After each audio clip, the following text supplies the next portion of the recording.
할렐루야. 11월 20일 목요일 매일 성경 묵상입니다. 오늘 말씀은 느헤미야 1장 1절에서 11절의 말씀입니다. 여러분들은 혹시 하나님께 서원이나 서원기도 같은 걸 해보신 적이 있습니까? 서원기도를 하면 대체로 이렇게 합니다. 하나님, 저에게 이걸 주시면 제가 하나님께 어떻게 하겠습니다. 제가 이렇게 되게 해주시면 제가 하나님께 어떻게 하겠습니다. 대체로 이렇게 하죠. 바로 오늘 말씀에 느헤미야의 기도가 나옵니다. 느헤미야가 어떻게 기도하였기에 과연 술관원이 될 수 있었는지 오늘 말씀을 통해서 살펴보시기 바랍니다. 이스라엘이 포로에서 돌아온 후 했던 일은 두 가지였죠. 첫째는 성전을 가장 먼저 재건합니다. 둘째는 무너진 예루살렘 주변에 성벽을 쌓는 일이었습니다. 이 두 가지를 헷갈리면 안 돼요. 1차 귀환 후에 가장 먼저 했던 게 성전. 그들은 항상 성전을 먼저 생각했거든요. 성전을 재건하고. 그러나 이 성전 재건 공사가 사마리아인들의 방해로 16년 동안 중단되었었다가 학개와 스가랴 선지자의 동료로 다시 시작해서 4년 만에 완공이 됩니다. 이후 이스라엘은 대적들의 약탈을 대비하기 위해서 무너진 성벽을 다시 쌓기 시작하죠. 그러나 그 성벽 재건은 성전 재건 때보다 더 극심한 방해를 받습니다. 대적들은 아수르 왕 때에 상소를 올렸던가 하면 아닥사스 때에도 이스라엘이 예루살렘 성벽을 쌓는 것은 페르시아에 다시금 반역하기 위함인 것이다 라고 거짓 상소까지 올려서 성벽 재건은 중단되고 마는 겁니다. 오늘 느헤미야를 시작하는 배경은 바로 여기에 있는 거예요. 느헤미야가 2절에 하나님 일을 통해서 듣기를 예루살렘 성벽은 허물어지고 성문들은 불탔으며 백성들은 큰 환난과 능욕을 당하고 있다 라고 전해 듣게 됩니다. 우리는 이러한 소식을 통해서 전에 에스라를 묵상할 때도 말씀을 드렸지만 포로에서 예루살렘으로 귀환하게 되는 일이 얼마나 큰 결단이 필요했는지를 새삼 느끼게 됩니다. 그들은 페르시아에서 1차 70년에서 2차 귀환은 그 후 80년에 했으니까 무려 150년가량 거주했는 자들, 거기서 태어난 자들이 거의 많습니다. 1세대는 1차에서 귀환했었고요. 2세대, 3세대가 2차에서 귀환을 했는데 그들 민족이 거주했던 땅일 뿐이지 지금 귀환하는 그들에게는 전혀 낯선 땅이었죠. 조상의 고향이었으니까요. 그런데도 그들은 하나님의 말씀을 따라갔다고 볼 수 있는 것입니다. 그렇게 말씀을 따라갔지만은 현실은 이처럼 환난과 능욕이 닥치는 그런 삶이었던 거죠.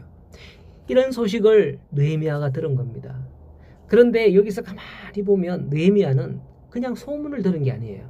2절에 내가 그 사로잡힘을 면하고 남아있는 유다와 예루살렘 사람들의 형편을 물었다라고 하는 거예요. 물었다. 어떻게 됐냐? 야, 그거 어떻게 됐냐? 물었다는 거죠.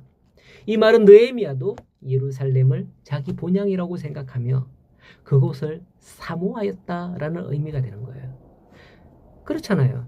관심 없는 걸 왜 물을까요? 관심을 가졌기 때문에 묻는 거예요.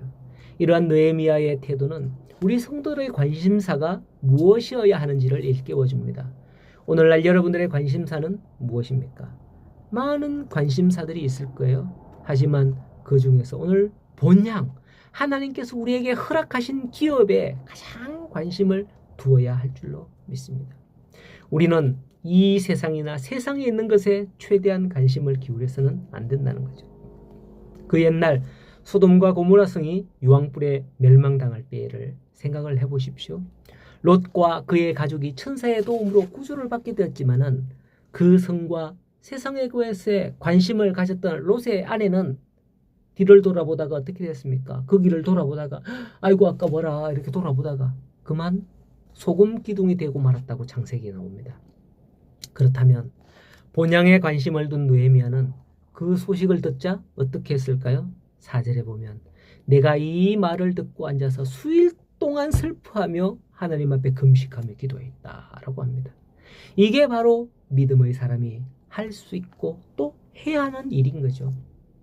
느헤미야는 돌아간 사람들로 인해서 이스라엘이 강성하여지고 있다는 소식을 듣기 원했을 수도 있어요. 왜냐하면 페르시아에서 돌아간 사람들은 전부 다 내노라 하는 수재들이었거든요. 그들이 이곳에서의 생활을 청산하고 고향으로 가서 고향을 일으켜보겠다고 갔는데 오히려 그 반대의 소식을 듣자 더 큰 충격과 고통에 빠진 거예요. 될성 싶은 나무는 떡잎부터 한다는 말이 있죠. 이러할 때 많은 사람들은 뭐 때문에 그렇고 저렇고 비판하고 절망할 수 있습니다. 하지만 느헤미야는 어떻게 합니까? 기도합니다.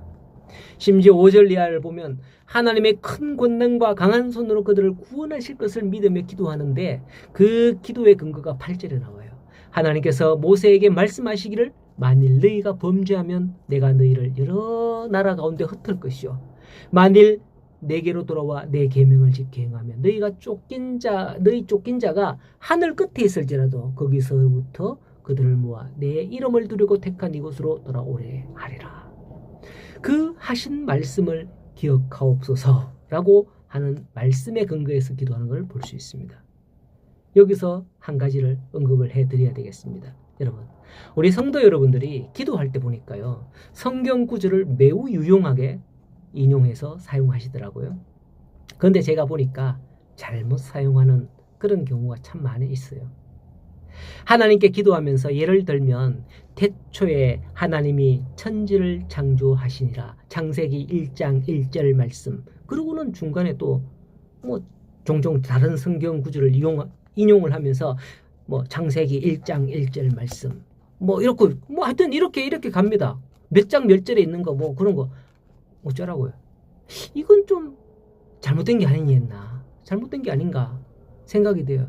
성경 구절은 우리에게 주신 말씀이지 하나님께 읊으라고 준 성경 말씀이 아니거든요. 그렇기 때문에 우리는 성경 안에서 성경 인물이 어떻게 하나님의 말씀을 인용하며 기도했는지 볼 수 있어야 돼요. 느헤미야의 기도를 통해서 보기를 바랍니다.